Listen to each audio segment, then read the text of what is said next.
Why will you insist on building condominium? Dahil kikita ka doon sa contractor ng condominium na may porsyento ka doon, kaya pinag-i-insist mo yung condominium.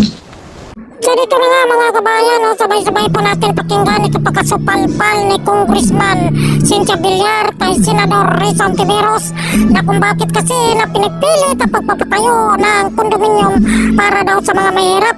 At ito po, kung ikaw ay bago pa lang sa ating YouTube channel, huwag kalimutan mag-subscribe at pakipindot sa notification bell para updated ka. Let's go! So, mahal ang condominium eh. So, it's not for the poor and the homeless. Paalisin sila doon sa lupa na tinitirhan nila, tatayuan ng condominium, hindi naman nila kaya yung condominium, where will they go? Mr. President, the target market is the poor and the homeless, di ba? Of the should. It's not the middle class. Can I get an answer from that? Kasi yung binasang mandate ni Senate Minority Pro Leader, it says that yung mandate nyo is for the homeless and the poor. Yes, Mr. President, good gentlewoman. And that is why sa existing budget ng NHA, meron nga din pong 1 billion pesos para sundin ang utos dun sa Mandamus at isa pang 1 billion pesos para sa housing for victim survivors of calamity. So, Yeah, total of 2 billion sa NHA budget para pa lang sa dalawang programang yon. Eh, that's for the middle class. That's not for the poor. Ito pong government funds heavily subsidizing yung housing programs for the poor. Kaya in the magnitude of billions of pesos. Yun namang pong disenyong... Wala sa budget eh. Isusingit pa lang sa budget pero ang priority would be the condominium. Na sinasabi mo 3.2 million units by 2028. Yun ang question ko sa DSUD. Bakit pinaprioritize yung middle class when your mandate is to help the poor and the homeless?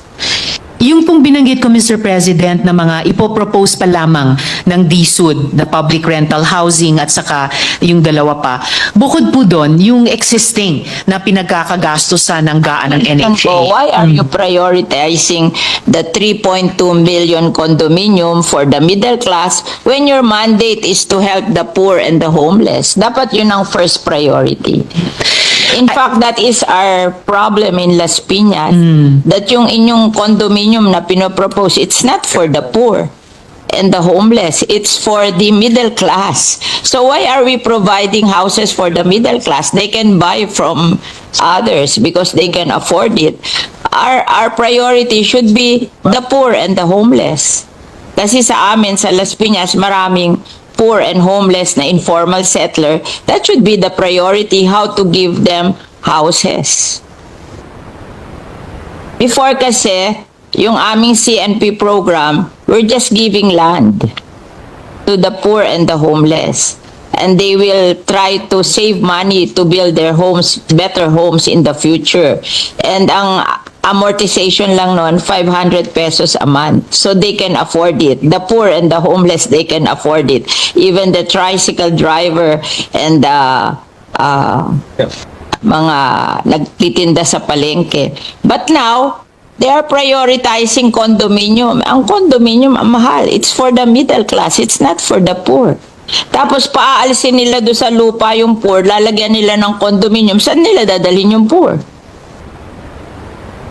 That's Mr. our President. experience in Las Piñas. So I'm telling the secretary what is our experience in Las Piñas. Yes, Mr. President.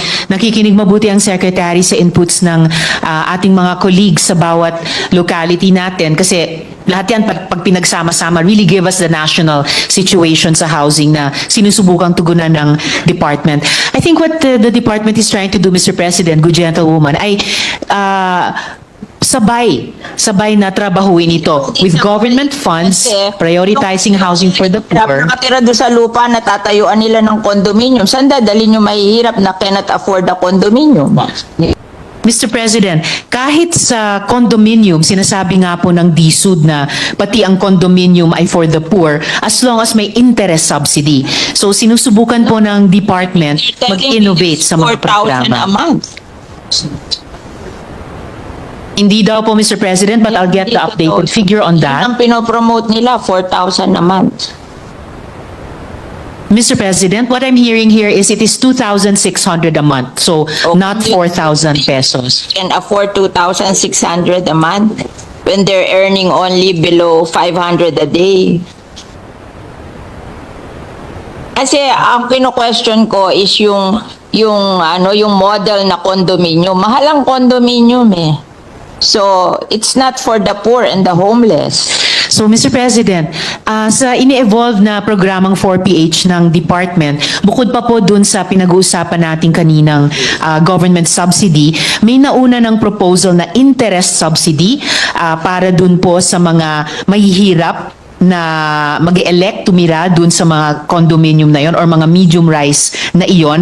At meron din pong proposed na amortization subsidy in partnership sa LGUs. Kasi ang amortization, pag lupa lang ang binigay mo, 500 pesos a month. Iyan ang experience namin sa Las Piñas. Now, pag condominium, magkano? Ang proposal po sa ngayon dun sa amortization subsidy in partnership sa LGU ay 1,500 pesos a month. 1,500 pesos. Oh, ang ina-announce sa amin, 4,000 a month. Okay. This is amortization subsidy. Amortization pa niya. Ito yung base pa lang. Base pa lang ito. Wala pa yung Per month yun, ano? subsidized na. Kasi pagka-nag-check yung LGU. 1,000. I just want they should to reconsider their condominium concept for the poor. Kasi parang hindi kaya ng mga mahihirap sa amin. Paalisin sila doon sa lupa na tinitirhan nila, tatayuan ng condominium, hindi naman nila kaya yung condominium, where will they go? Tama. Hindi sila beneficiary. That is what will happen. Oh. Whereas if yung lupa dinivide sa kanila, 500 a month lang. Oh, mas safe yun. Bakit tatayuan ng kondo? Mr. President, ang sinasabi po ng Secretary ay kahit dun sa mga lupa na sa ngayon tinitirhan ng mga informal settlers, kung dun din magtatayo ng mga halimbawa medium-rise condominium, sila rin mismo ang titira doon. So it's in Hindi nga nila obedience pa rin. ma-afford eh. That's where this comes in, Mr. President, na Eh, yun yung the problem. Yun po. Why will you insist on building them condominiums when you can distribute the land to them 500 a month lang? Ang babayaran nila. Why will you insist on building condominium? Dahil kikita ka doon sa contractor ng condominium na may porsyento ka doon, kaya pinag-i-insist mo yung condominium.